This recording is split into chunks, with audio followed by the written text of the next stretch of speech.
Where is David Ndii? David Ndii was the economist who was at the center of the bottom-up economic model, and he was a member of William Ruto's Economic Advisory Council, David Ndii and Eliud Owalo. Even though the last time that David Ndii attended an economic forum, economic convention forum that was held that was organized by the UDA team, it was back on 14th February when that was done in Nyeri. You've been keen that done Nakuru and Murang'a and Nyeri. So that is the last time that they held the county economic forum.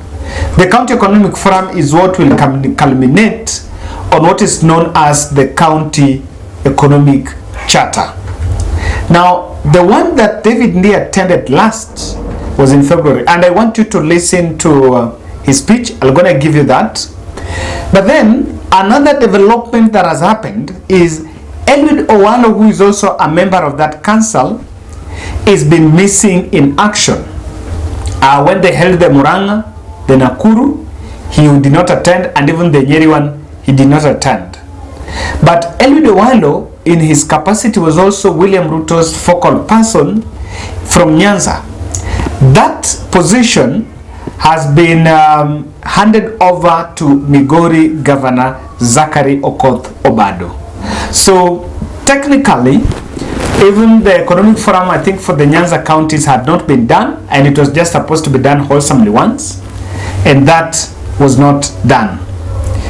Another question that I am so interested in this, tell me any Rift Valley county where that economic forum is being held. The ones that have been done are, they did Nyandarua, they did Embu, Nakuru, Murang'a. Now all those are Mount Kenya. So is the economic forums only targeting the Mount Kenya region? That's a question that is lingering because it was something that was expected. Then recently, when Deputy President was appointing his running mate, Rigathi Gachagua, he picked Moses Kuria and Rigathi Gachagua to lead that economic council. Now, technically, in understanding what was happening, William Ruto just wanted Moses Kuria to have synergy with Rigathi Gachagua. They can work together. This is because Moses Kuria and Rigathi Gachagua had not been seeing eye to eye, and this is dating from the politics of Chama cha Kazi and UDA, when Rigathi Gachagua and other Mount Kenya leaders demanded Moses Kuria to fold his Chama cha Kazi party for him to be allowed to be a member of the Kenya Kwanza team. So that is the latest that has been happening. And I want you to listen to a speech by the last time that David Ndii attended the economic forum, and this is a position that he needs to attend all, or rather he is supposed to be majority of all, because he is the person at the center of that model. Now listen to the last time in Nyeri. Mpango yetu sera, watu wakiuliza bottom up ni nini, kwa sababu kuna watu wengine wanataka ku cause confusion. Ni kitu gani, ni nini? Bottom up is very simple. Ni kusema you must invest where the money is coming from. That is how you expand the economy. That is how the government gets more tax revenue. And where the economy is coming from in Kenya, tunajua ni pale chini. Because we know our economy. Haiko huko juu. Tunajua uchumi wetu iko wapi? Iko hapa. It's here. This is our economy. Pale mmetoka, that is where the economy is. So we have said, vile tunapanga maendeleo, hivyo ndio tutapanga uchumi, na tutaupanga kisiasa, ili ule mtu tunachagua kutoka MCA mpaka president ako na orodha ya mambo ambayo atafanya tutafanya kwa kiuchumi, na sio kufanya tu sera ati kufanya ahadi, ni kusema kiwango cha pesa ya maendeleo ya serikali fulani ndio itaenda kwa uchumi. By all indications, there is a simmering fallout between Deputy President and David Ndii. And I want us to look at this. I've tried now to break it to some 4 aspects that are playing out that could have led to that split. Ladies and gentlemen, if you're watching this video and you have not yet subscribed, I want to humbly request you to subscribe to our channel, click the notification bell, and also give us a feedback. My only question I am asking is, why is the economic forums only being held in Central Kenya? Or are they starting in Central Kenya? There are counties like, the reason the Nairobi one has never been done, Coast, nothing, Western, it was never done, but even Rift Valley, it was never, but it's now targeting the Central Kenya. Are they really economic forums, or they're just indoor campaign events that have now been packaged as economic forums? Number one aspect that I can understand is the BUEM, the bottom-up economic model. Maybe David Ndii advised Deputy President William Ruto and the campaign team that it is inapplicable in the Kenyan space.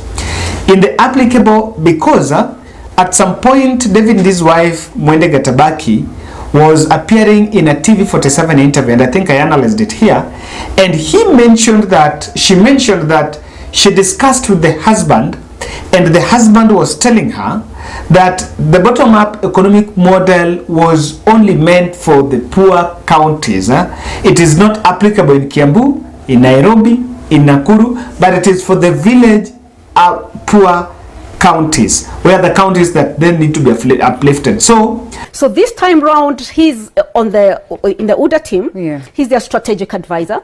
He is actually the initiator, the author, I would say that, of the bottom-up economic model. The first conversation I had with him about running as governor of Kiambu, he's the first person who told me, but remember, bottom-up economics model is not for Kiambu. You know, it's not for, he actually said 2 places. It's not for Kiambu, it's not for Nakuru. Why? Kiambu is a very wealthy county. Okay. How we will grow from where we are already, by the way, in Kenya, I would say a middle class. A middle class, okay. Yeah? If we were a country by ourselves, we would be a middle class country. Okay. We are already there. This is where all the other counties are aspiring to be. Okay. I want to understand, just from that perspective, there could be maybe a conflict that emerged on the reality. David Ndii might have informed the team that the BUEM should not be at the center of their 2022 elections because it is most likely going to be inapplicable. And I can tell you this, in the case that it does not see the light of the day, or rather if they form the government, they are going to receive a bit of a backlash. In any case, that model is not going to work. But secondly, David Ndii's wife is running for Kiambu governor's race. So I want to, maybe this may just be a perception, that David Ndii might have asked the deputy president to support the wife, or maybe to be part of the team, perhaps to be picked as maybe a running mate to a candidate, or to be handed over UDA ticket, or to compete through the UDA ticket. But at some point, deputy president realized, or rather decided, that the UDA party was not going to conduct nominations in Kiambu. Now, without those nominations, the Kiambu seat, and I think I analyzed here that it was left open for all the parties now to scramble for their votes. Now, because of that, technically, David Ndii might pull out from the UDA space, because despite the fact that the wife is vying, and by that the wife is vying through Safina party, which is the Jimmy Wanjigi and Paul Mwite's party. So Paul Mwite's party now, the presidential candidate is Jimmy Wanjigi. Now, most probably, David Ndii has tried now to broker ties from the William Ruto side, because William Ruto already supports the other candidates. So what he has decided is maybe then to run a campaign, support the wife on the Safina platform, and also in her capacity as an economist. That could also be the aid. However, the third aspect that might have happened is Deputy President William Ruto restructured the Secretariat, the Presidential Secretariat. The Presidential Secretariat was including the UDA leadership, that is Veronica Maina, and the UDA chairman Mudhama. It also has Josephat Nanok, the Turkana governor. It has William Ruto close handlers, and also Musalia Mudavadi, who is also working close with the Economic Council team, David Ndii and Eliud Ewalo and other members of that panel. So what might have happened is maybe because of the dynamics of politics, the presence of now Rigathi Gachagua, he needed to give Rigathi Gachagua a role, and because of other aspects that might play in terms of even financing, that secretariat might be, it was structured, and they removed the Economic Council, and now that role is being integrated to be played by the political team. Now that is the Moses Kuria and the Rigathi Gachagua, because most probably, what I understand, if David Ndii is working with William Ruto, then that's a consultancy. It's purely on business. So what might have done, maybe has done the consultancy, it is done, and now what is happening, whatever recommendations that he has maybe given the team are now being implemented or are done by Moses Kuria and Rigathi Gachagua. Lastly, you cannot underestimate, there might be a likely fallout between David Ndii and Moses Kuria. Moses Kuria's brand of politics is a bit confrontational and abusive, and maybe he realized that it is not very easy or conducive to work with Moses Kuria under, or rather, in the same desk. This might be on different grounds. One might be like his approach to the model might be different from the Moses Kuria's. Two, he might be giving it an professional and elite approach, but with the injection of politicians, they might not go for the elite approach. They must probably find a way of sugarcoating it so that it can land and become very attractive in the ears of the Kenyan voters. But then David Ndii might then be looking for the elite. And I have to mention, sometimes when it comes to politics, you don't need to give it an elite approach.